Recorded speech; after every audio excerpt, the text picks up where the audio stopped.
እናወግዛለን። እናከብራቸዋለን፣ እንወዳቸዋለን። ስራቸውን ግን እናወግዛለን። ሰው ናቸው። አንድ እግራቸው ሞት አፋፍ ላይ ቆሞ እንዴት በዚህ እድሜያቸው ይሄን ያክል በደል ያደርሱብናል? መነጻት የለባቸው። ይህንን ድርጊት የሚያደርጉት አቡነ ኤልያስ ናቸው።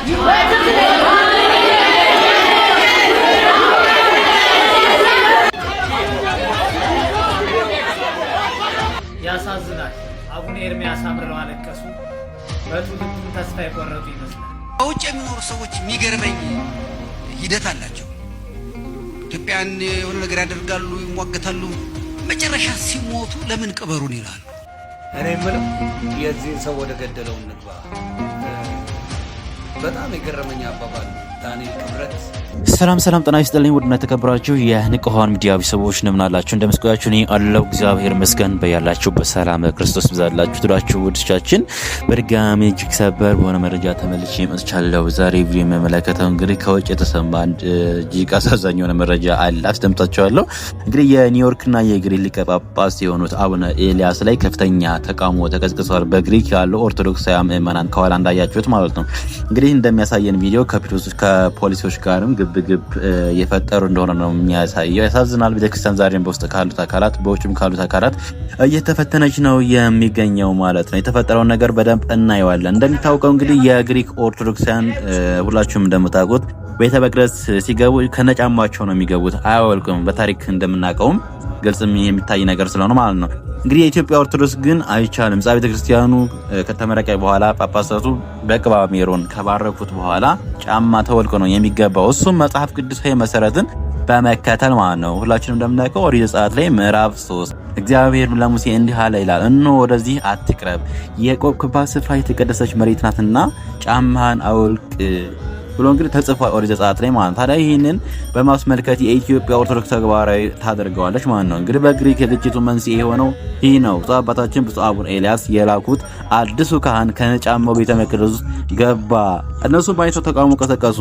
ሌላም ነገር አለ። ቤተክርስቲያንን እንደ ኳስ ሜዳ አድርገው የተጫወቱባት ነው የሚገኘው። የተለያዩ መጠጦችንም ይዘውባት አይተናል እያሉ እንግዲህ ሲናገሩ ሰማለን። በጣም እጅግ የሚያሳዝን ነገር ነው።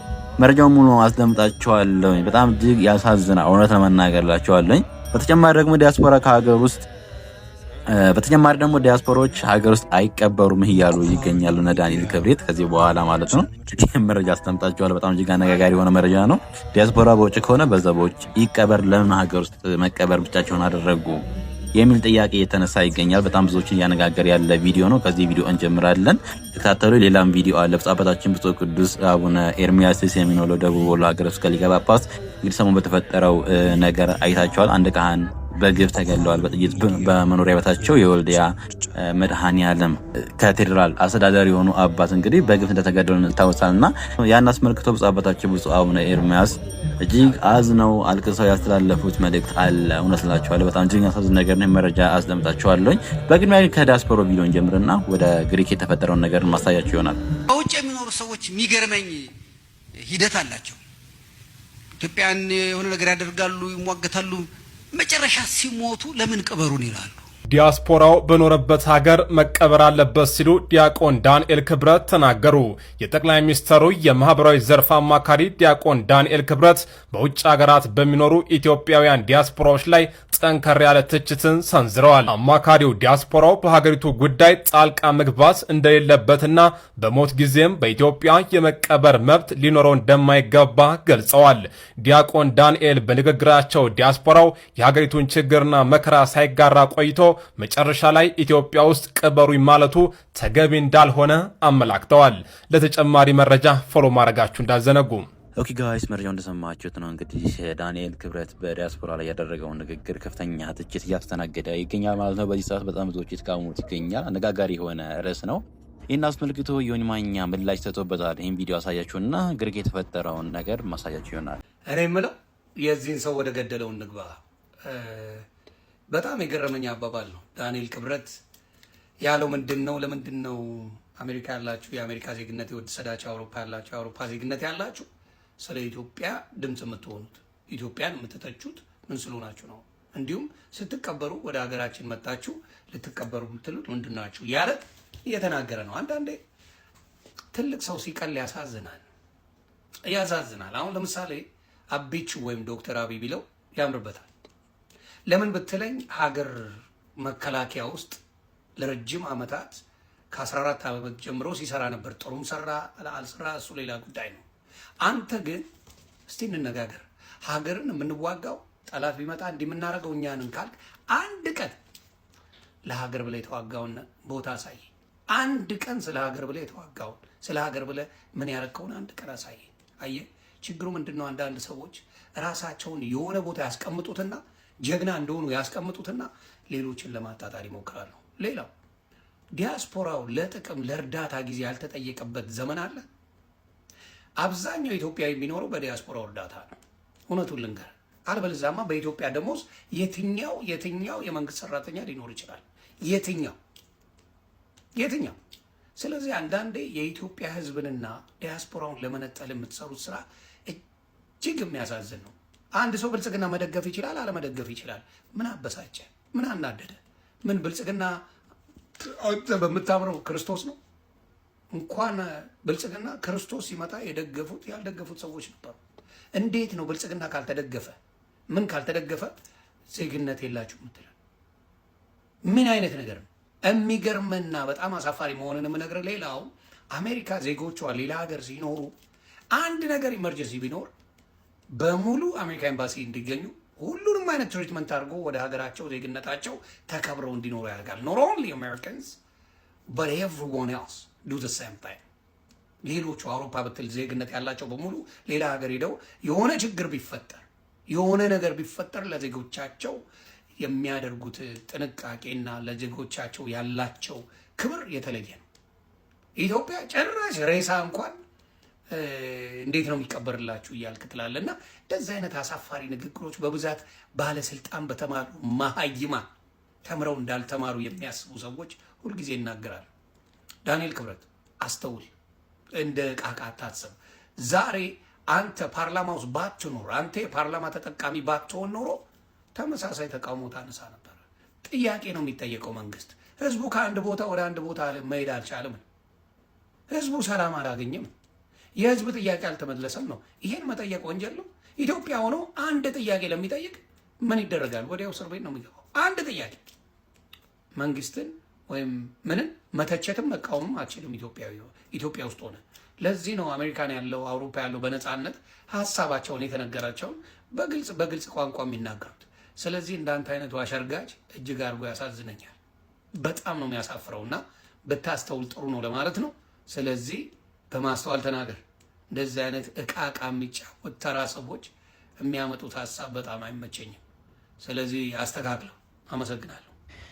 ይህን ወኛ እንደሰማችሁት ለዳንኤል ክብረት ንግግር እንደዚህ ያለ ምላሽን አስቀምጧል ማለት ነው። እንደ አንድ ዲያስፖራ መሰለውን አስተያየቱን አስቀምጧል። እውነት ለመናገር ሀሳቡ ገዝቶኛል ማለት ይቻላል። እናንተም የራሳችሁን ሀሳብ ኮሜንት ላይ የምታስቀምጡልኝ ይሆናል ማለት ነው። ቀጣይ ወስዳችሁ በግሪክ ኦርቶዶክስ ኃይል ላይ የታየ ነገር አለ። ፖሊሶች ጋር እንግዲህ ግብግብ የፈጠሩበት ክስተት አለ። ምንድነው የተፈጠረው የሚለውን ከራሳቸው አንደበት እንስማ እስኪ። በዛሬው ዕለት የተሰራው ስራ ከቅድስት ቤተክርስቲያን የማይጠበቅ ቤተክርስቲያናችን ስርዓትና ትውፊት አላት። ያለውን ነገር ባለመረዳት ቤተመቅደሳችን ተደፍሯል። በሳምንታት ውስጥ ቅዳሴ ስርዓት የሚፈጸምበት ቦታ አሃዱ አብ ሲባል አባቶቻችን ብዙ ስርዓት የሚፈጽሙበት ቦታ እንደ ኳስ ሜዳ በሴቶች በመነጥር መጥሪያ በፍጭት አሳለፍን። በዛሬው ዕለት ደግሞ የግሪክ ፖሊሶችን ተጠቅመው ካህን ነኝ ያሉት አላውቅም እኔ ይላሉ የሚባሉት ግለሰብ በጫማቸው እስከ ቤተ መቅደስ ድረስ ገብተው አይንተ እግዚአብሔር ካህናት ቤተክርስቲያንን የሚያገለግሉ አባቶቻችንን ምን ንጻት የለባቸው። ይህንን ድርጊት የሚያደርጉት አቡነ ኤልያስ ናቸው።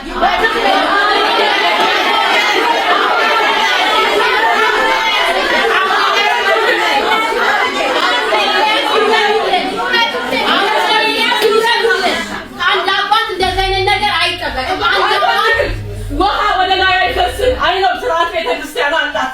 ግን በቃ ህዝብ ብዙ ዓመት ቆስሏል። አባት መሬት ላይ ወድቆ ምዕመኑን አስታጥቆ ስርዓተ ቤተክርስቲያን መስርቶ ይሄዳል እንጂ ጥላትን መስርቶ እዚህ አይዟችሁ እያሉ አይተጋሩ ካህናቶች ተደብድበው ቤተክርስቲያናችን ተደፍራ በድረ መሐመድ እኮ የኛን ስርዓት አተካሄደ ማዕዛብ አላካሄደው። ይሄን ሁሉ የፈጸሙብን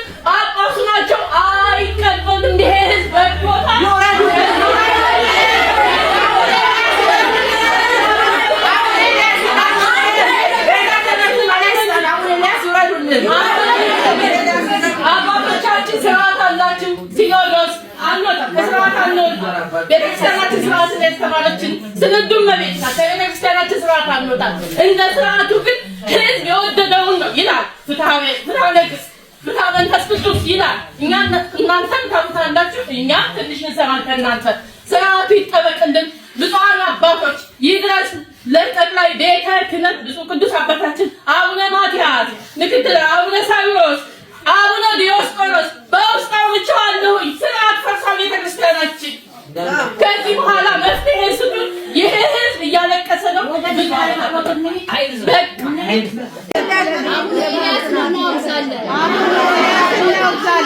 እናከብራቸዋለን፣ እንወዳቸዋለን። ስራቸውን ግን እናወግዛለን። ሰው ናቸው። አንድ እግራቸው ሞት አፋፍ ላይ ቆሞ እንዴት በዚህ እድሜያቸው ይሄን ያክል በደል ያደርሱብናል? ስለዚህ እንቃወማቸዋለን። ስራቸውን እናወግዛለን። መፍትሄ ስጡን።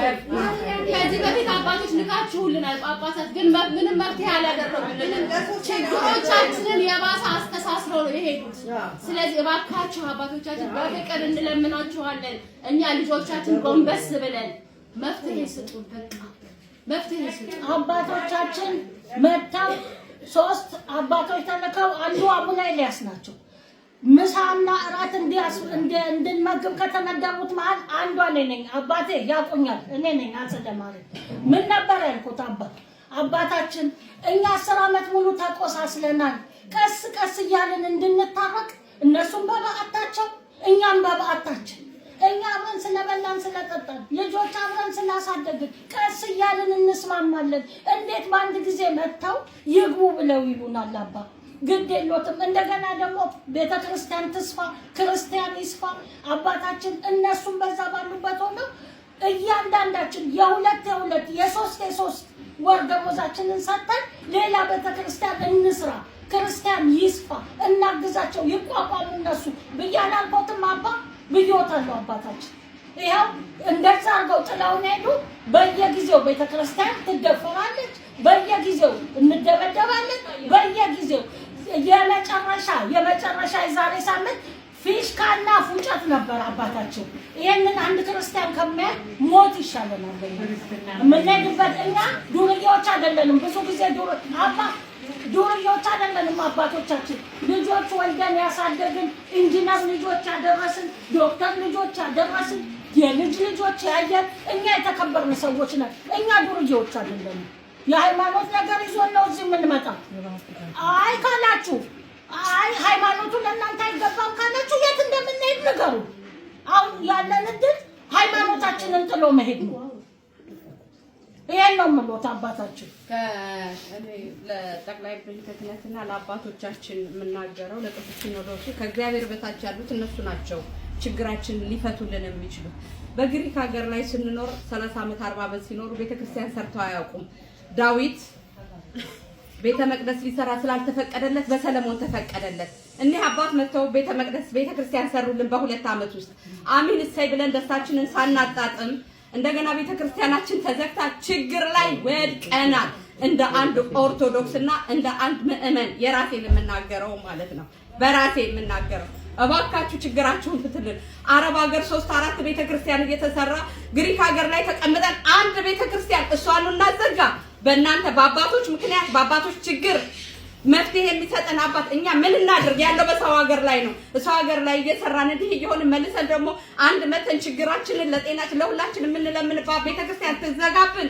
ኧረ እባካችሁን ተው፣ ተመልከቱን፣ ተው እዩ። ችግራችንን እኛ የምንናገረው ለእናንተ ነው። በቅቶናል። ከዚህ 10 ዓመት ድንጋይ ላይ እየተኛ በረዶ ላይ በሙቀት ሳንል 10 ዓመት ቤተክርስቲያናችንን እስከዛሬ ጠብቀናል። ጥለው ከሄዱ በኋላ አሁን የምንፈልገው መተው ነው እኛን የሚረብሹን። ይሄ ሁሉ ከእናንተ መፍትሄ እንፈልጋለን። ስለ ሕያው እግዚአብሔር ብላችሁ በአብይ ጾም ላይ እንዴት ቤተክርስቲያን ትዘጋለች? እንዴት የሌላው የዓለም ሕዝብ ይፍረደን። አብይ ጾም ላይ እኛ ስጋ ወደሙ የሚቀበሉ ክርስትና የ40 ቀን ህፃን የሚነሳ የሙት ዓመታት የሚፈታብን ቤተክርስቲያንን አተናል። እባካችሁን መፍትሄ ወዳለው አካል አሳውቁልን። አመሰግናለሁ።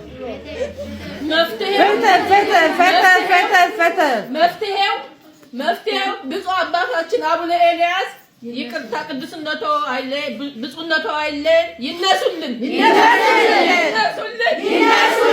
ክርስቲያን ታዛለች አባት በስርዓት ካለን ታረጋግስ የሚያዛል ሲኖዶስ የሚያዛል ይሄ ምንም በመጣሁበት አመታቶች ደም እያለቀሰ ነው 2 አመት ያሳዝናል እንዴት አባቶችን ፍቅር እንጣ እኛ እኮ እናንተን ፍቅራችንን ነሳችሁ ይነሱልን አንፈልግም በቃ በእርጅና በጸሎት ይጠብቁ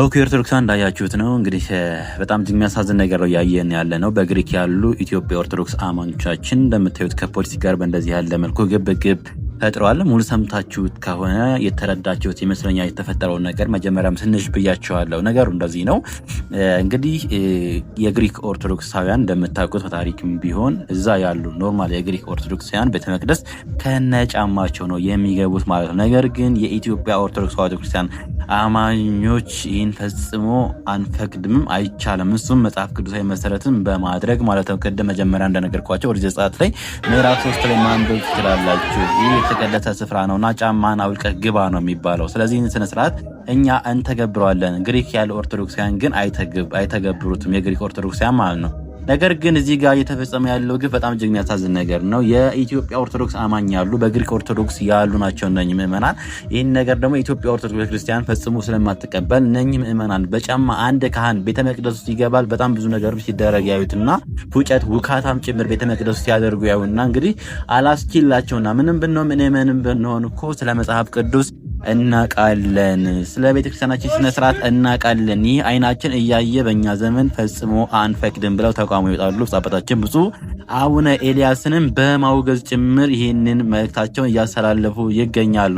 ታዲያ እንደዚህ ያለ ነገር ጥያቄ በሚያነሱበት ሰዓት እንግዲህ ካህናቱ እዛ ያሉት ካህናት ማለት ነው ገባ የተባለው ካህን ይመስለኛል ፖሊሶችን እያመጡና ከግሪክ ያሉ ፖሊሶችን ቤተክርስቲያኗን ወደ መዘጋት ደረጃ እንድትደርስ ያደርጓታል ማለት ነው። በጣም እጅግ የሚያሳዝን ነገር ነው ኦርቶዶክሳን እየተፈጠረ ያለው። ስለዚህ እንደ አንድ ኦርቶዶክሳዊ ምን ማድረግ አለብን መሰላችሁ? ቪዲዮን እንዳያችሁት ነው በመጀመሪያ ለሚመለከተው አካል ቪዲዮን ማድረስ፣ ለኢትዮጵያ ኦርቶዶክስ ተዋሕዶ ቤተክርስቲያን ቤተ ክህነት ይህን ቪዲዮ እንዲያዩትና መፍትሄ እንዲሰጧቸው ማድረግ አለብን።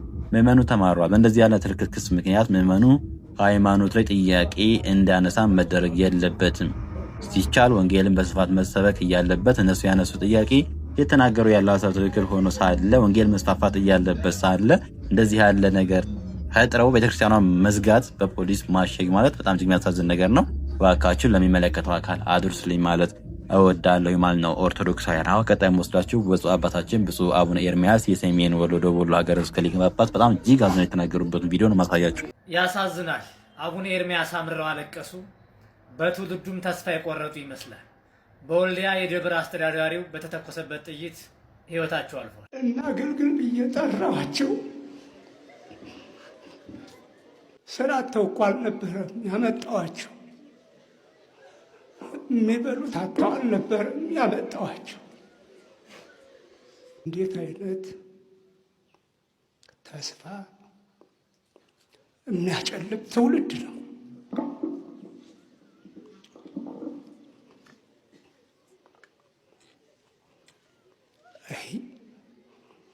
እንዴት አድርገን እናገልግል? እንዴት አድርገን ይህን አካባቢ እንለውጠው?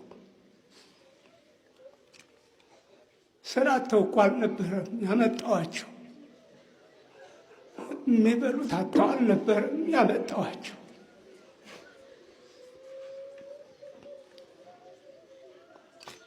በፊት ተፈጥሮ ወደ ኋላ የቀረ አካባቢ ነው።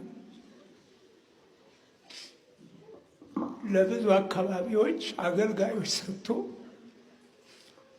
ያለ አገልጋይ ያለ አካባቢ ነው እና አገልግል ብዬ ጠራኋቸው።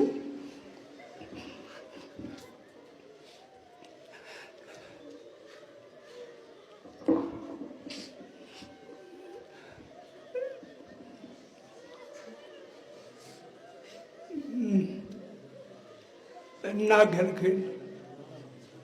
የተጎዳ አካባቢ ነው። ኑ ያለዎትን የስራ ልምድ ያካፍሉን። አካላዊ አእምሮአዊ ጉልበትዎትን ሰጥተው ያገልግሉ። ፊደል የቆጠሩበት አካባቢ ነው። እንዲያነቡ እንዲጽፉ ያደረገዎት አካባቢ ነው። አምላክዎትን እግዚአብሔርን ያወቁበት አካባቢ ነው። ይህን ነው ብዬ ያመጣኋቸው።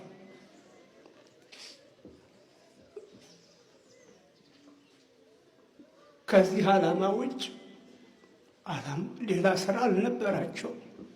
ኦርቶዶክሳውያን እንደሰማችኋቸው ነው። ጣበታችን ብፁዕ አቡነ ኤርምያስ የሰሜን ወሎ ደቡብ ወሎ ሀገረ ስብከት እንዲሁም ከምሴ ሊቀ ጳጳስ ናቸው። ይህም መልእክት ያስተላለፉት እንግዲህ ሰሞኑን በወልዲያ ላይ የተፈጠረውን አስደንጋጭ ዜና ሰምታችኋል። የወልዲያ መድኃኔዓለም ቤተክርስቲያን አገልጋይ አስተዳዳሪ የሆኑትን አባት መልአከ አርያም አይነ ዓለም አማረን እንግዲህ በግፍ መኖሪያ ቤታቸው ላይ ህይወታቸውን ያጡት እኛ አባትና ያን አስመልክቶ ነው ይህን የሀዘን መግለጫ ያስተላለፉ ያለው ብፁዕ አባታችን ብፁዕ አቡነ ኤርምያስ እና በጣም እጅግ የሚያሳዝን ነገር ነው። እውነት ምናገርላችኋለሁ። ወይ ሰዓት ቤተክርስቲያን በጣም ከፍተኛ አደጋ እየደረሰባት ነው የሚገኘው። እንዲሁም ምእመኑም እየተፈተነ ነው የሚገኘው እንደምታዩትና ብቻ እግዚአብሔር መልካሙን ደጉን ዘመን ያሳየን። የግሪክ ኦርቶዶክስ እና የኒውዮርክ ሀገረ ስብከት ሊቀ ጳጳስ የሆኑት አባት ብፁዕ አቡነ ኤልያስ የሚባሉት እኛ አባት ናቸው። ምናልባት የማታውቋቸው ካላችሁ እኛ አባት ናቸው። ረስቸውና አላስታውስኳችሁ መሰለኝ። እኛ አባት ናቸው። ክርስቲያኖቹን ከአንበሳ ጋር ሲያወዳድሩ የነበሩትን አረመኔዎች ለውጦ ላረስዋ ለምድር አሕዛብ በዕርፈ መስቀልከ ወዘሩ መዝገበ ቃልከ የተባለውም ለዚህ ነበር። ያንን በዕርፍ መስቀል አርሰው አለስልሰው ያንን አረመኔ ከተማ ሰው ያደረጉ ሐዋርያት ያስተማሯት ሀገር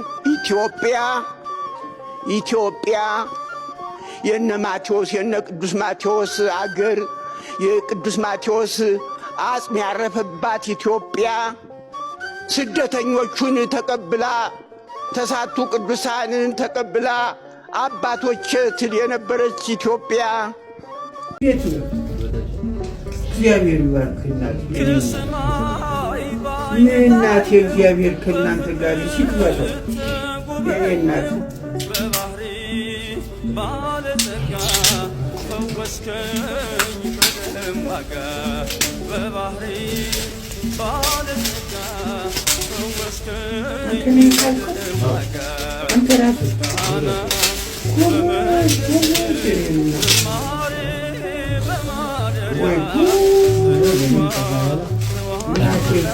እድሜና ጤና ይስጥልኝ። በጣም አዚሆኑ አዲስ አበባ ነው። እናቴ ኖርልኝ እናት ኖርልኝ። እግዚአብሔር ከእናንተ ጋር ሆነ።